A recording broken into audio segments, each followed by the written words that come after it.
Hello दोस्तों, नमस्कार। स्वागत है आप सभी का हमारे यूट्यूब चैनल पैसे की बात में। दोस्तों, आज के इस वीडियो में हम लोग एक बार फिर से बात करने वाले हैं कि कौन से दो सरकारी बैंक प्राइवेट हो सकते हैं। दोस्तों, इस वीडियो में हम लोग बात करेंगे बुक वैल्यू रेशियो, मतलब पीबी रेशियो के हिसाब से हम लोग बात करेंगे। मतलब कि आज के डेट में यदि कोई बैंक बिकता है तो किस बैंक के बिकने से गवर्नमेंट को सबसे ज्यादा फायदा होगा, इस डाटा के हिसाब से हम लोग यहाँ पे बात करने वाले हैं कि कौन से दो सरकारी बैंक प्राइवेट हो सकते हैं। दोस्तों, यदि आप शॉर्ट लिस्टेड बैंक में देखोगे, मतलब जिन बैंकों का मर्जर किसी भी बैंक के साथ में नहीं हुआ है, तो उसमें से आपको दो पैन इंडिया बैंक मिलेंगे और चार आपको रीजनल बैंक मिलेंगे। और दो पैन इंडिया बैंक कौन कौन से हैं? पहला तो है आपका बैंक ऑफ इंडिया और दूसरा है आपका सेंट्रल बैंक ऑफ इंडिया। और इनका जो हेडक्वार्टर है ये मुंबई में है। और ये इंडिया के सभी राज्यों में, विलेज हो या फिर सिटी एरिया हो, यहाँ पे आपको ब्रांचेस आपको इन बैंकों के देखने को मिलेंगे। या तो वहां पे बैंक ऑफ इंडिया प्रेजेंट होगा या फिर वहां पे central bank of India present होगा। और यदि हम बात करें रीजनल बैंक की, तो रीजनल बैंक यहाँ पे चार बैंक है, जैसे कि यूको बैंक, इसका हेडक्वार्टर है कोलकाता में और ये मोस्टली बंगाल के अंदर में सर्विस अपना प्रोवाइड करता है। बंगाल के आपको गांव-गांव में इसके ब्रांचेस आपको देखने को मिलेंगे। इसके अलावा इसके थोड़े बहुत इंडिया में भी इसका प्रेजेंस है। इसके अलावा दूसरा नंबर पे हमारे पास में bank of Maharashtra. Bank of Maharashtra का हेडक्वार्टर है मुंबई में और इसके आपको मोस्टली महाराष्ट्र के अंदर में विलेज एरिया में आपको ब्रांचेस देखने को मिलेंगे। और साथ में इनका पैन इंडिया में भी थोड़ा बहुत प्रेजेंस है और पैन इंडिया में आपका इन बैंकों का मैक्सिमम आपको सिटी एरिया में आपको ब्रांच देखने को मिलेगा। इसके अलावा फिर आपका है इंडियन ओवरसीज बैंक, जिनका हेडक्वार्टर है चेन्नई में और ये मोस्टली ये साउथ इंडिया में ये अपना सर्विस प्रोवाइड करता है और मोस्टली आपको तमिलनाडु में इसके ज्यादा ब्रांचेस आपको देखने को मिलेंगे। इसके बाद में फिर चौथा हमारे पास में है पंजाब एंड सिंध बैंक, जिसका हेडक्वार्टर है दिल्ली में और ये पंजाब एंड हरियाणा में ये ज्यादा सर्विस आपको प्रोवाइड करता हुआ देखने को मिलेगा। दोस्तों, आपने एक चीज तो जरूर सोचा होगा कि इन बैंकों का आखिर में मर्जर क्यों नहीं किया गया। तो देखो, एक्चुअल में इनका मर्जर इसलिए नहीं किया गया क्योंकि ये एक रीजनल बैंक है। जैसे कि मान के चलो यदि हम बात करते हैं बैंक ऑफ महाराष्ट्र का, तो बैंक ऑफ महाराष्ट्र के आपको मोस्टली ब्रांच आपको देखने को मिलेंगे महाराष्ट्र के अंदर में। और जितने भी प्राइवेट बैंक हो या फिर जितने भी सरकारी बैंक हो, सरकारी बैंक के लास्ट में यदि ऑफ इंडिया लग गया तो मतलब समझ जाओ उसका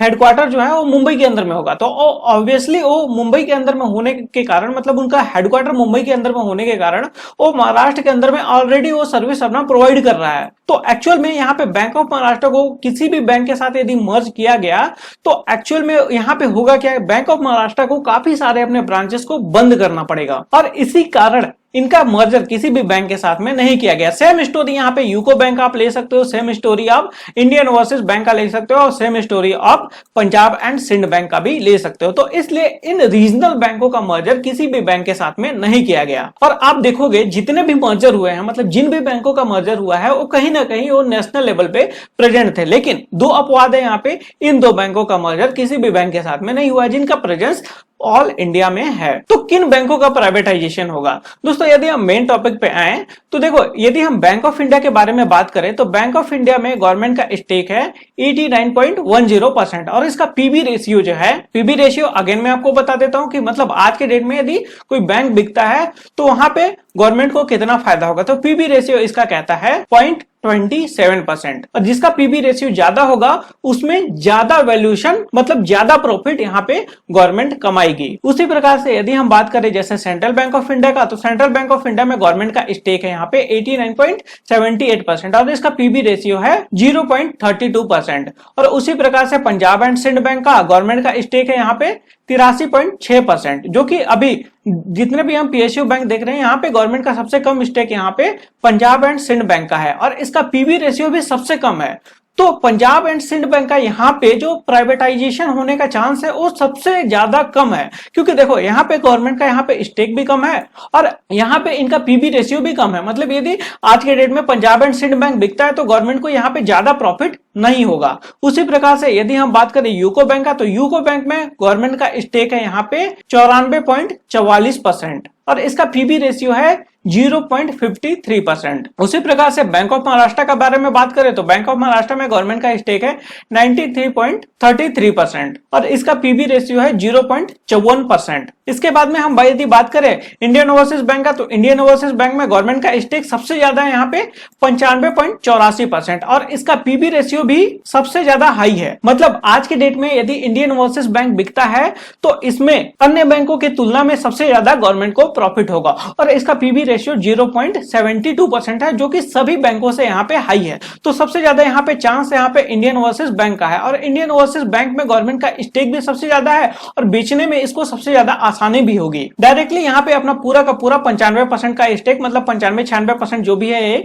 उसका स्टेक यहाँ पे पूरा डायरेक्टली यहाँ पे गवर्नमेंट बेच सकती है, और इसको गवर्नमेंट को यहाँ पे प्रॉफिट भी ज्यादा होगा। उसी प्रकार से यदि हम बात करें बैंक ऑफ महाराष्ट्र का, तो बैंक ऑफ महाराष्ट्र में गवर्नमेंट का स्टेक 93.33% है, और यहाँ पे भी पीबी रेशियो काफी ज्यादा हाई है, और इसका पीबी रेशियो 0.54%, लेकिन यूको बैंक का भी 0.53% है। तो मे भी यहाँ पे हो सकता है कि इंडियन ओवरसीज बैंक के साथ में यहाँ पे बैंक ऑफ महाराष्ट्र का प्राइवेटाइजेशन हमको देखने को मिले, या फिर इंडियन ओवरसीज के साथ हो सकता है यहाँ पे यूको बैंक का प्राइवेटाइजेशन देखने को मिले। और एक्चुअल में अभी यहाँ पे पंजाब एंड सिंध बैंक मेरे को थोड़ा सा सेफ लगता है, और ये दोनों बैंक जो हैं ये पैन इंडिया बेस पे जो काम कर रहे हैं, जो बैंक ऑफ इंडिया है और सेंट्रल बैंक ऑफ इंडिया है, इनका प्राइवेटाइजेशन अभी नहीं होने वाला, लेकिन आगे क्या होगा ये हम नहीं कर सकते। हो सकता है गवर्नमेंट यहाँ पे शेयर्स को डिल्यूट करके, मतलब ऐसा कुछ रूल निकाल दे कि जैसे कोई पैन इंडिया बैंक जैसे खरीदता है, जैसे बैंक ऑफ इंडिया या सेंट्रल बैंक ऑफ इंडिया जैसे कोई बैंक खरीदता है, तो 10% या फिर 15% से ज्यादा यहाँ पे शेयर नहीं रखता है, तो छोटे छोटे शेयर में डिल्यूट होगा,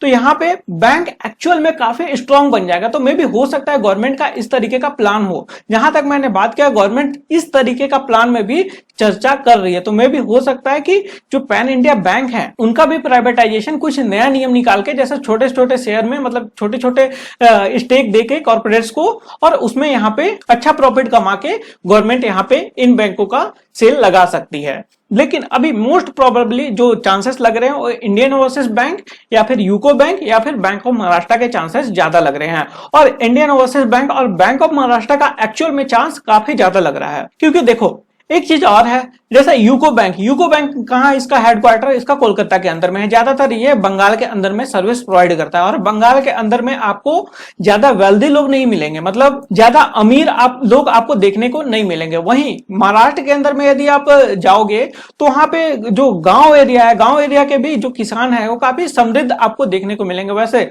महाराष्ट्र के अंदर में सबसे ज्यादा किसान सुसाइड करते हैं, लेकिन फिर भी सबसे ज्यादा आपको वेल्दी जो किसान वगैरह हैं वो आपको महाराष्ट्र के अंदर में देखने को मिलेंगे। इसके अलावा जो सिटी एरिया है, सिटी एरिया में सबसे वेल्दी लोग आपको देखने को मिलेंगे, मतलब उनके पास में काफी ज्यादा पैसा होता है। तो मे भी हो सकता है यहाँ पे कोई जो कंपनी है वो बैंक ऑफ महाराष्ट्र को खरीदने में ज्यादा यहाँ पे इंटरेस्ट दिखाए। इसके अलावा यहाँ पे इंडियन ओवरसीज बैंक का भी चांस सबसे ज्यादा लगता है, तो मे भी हो सकता है यहाँ पे इंडियन ओवरसीज बैंक और बैंक ऑफ महाराष्ट्र सबसे पहले यहाँ पे प्राइवेटाइज हो। तो मेरे यहाँ पे फाइनली मानना यह है कि बैंक ऑफ महाराष्ट्र और इंडियन ओवरसीज बैंक सबसे पहले यहाँ पे प्राइवेटाइज हो सकते हैं। खैर नीति आयोग ने अभी तक फाइनलाइज नहीं किया है कि कौन से सरकारी बैंक का प्राइवेटाइजेशन होगा, और काफी जल्दी अभी नीति आयोग यहाँ पे लिस्ट सबमिट करने वाला है। उम्मीद ये थी कि अप्रैल के महीने में, अप्रैल के लास्ट तक सबमिट हो जाएगा, लेकिन जहां तक मेरे को लग रहा है अभी नीति आयोग सबमिट करने के मूड में नहीं है, क्योंकि अभी कोविड का भी सेकेंड वेव चल रहा है। तो मे भी हो सकता है अभी जो मीटिंग वगैरह होने वाला है, जैसे कहा ये जा रहा है कि 23 अप्रैल या फिर 24 अप्रैल को मीटिंग होगा, तो मेरे को ज्यादातर चांसेस ये लगता है कि अभी ये कैंसिल हो जाएगा, और ये जो लिस्ट है ये मई के महीने में आपको देखने को मिल सकता है। तो दोस्तों इस वीडियो में बस इतना ही। आई होप आपको वीडियो पसंद आया होगा। यदि आपको ये वीडियो पसंद आया तो वीडियो को लाइक कर दीजिएगा, और इस वीडियो को शेयर जरूर कर दीजिएगा। शेयर करने के बाद में इस तरीके के और अधिक वीडियो देखने के लिए चैनल को सब्सक्राइब कर लीजिएगा, और सब्सक्राइब करने के बाद में बेल आइकन को दबा दीजिएगा, ताकि जब भी कोई नई वीडियो अपलोड हो उसकी नोटिफिकेशन आपको मिल पाए।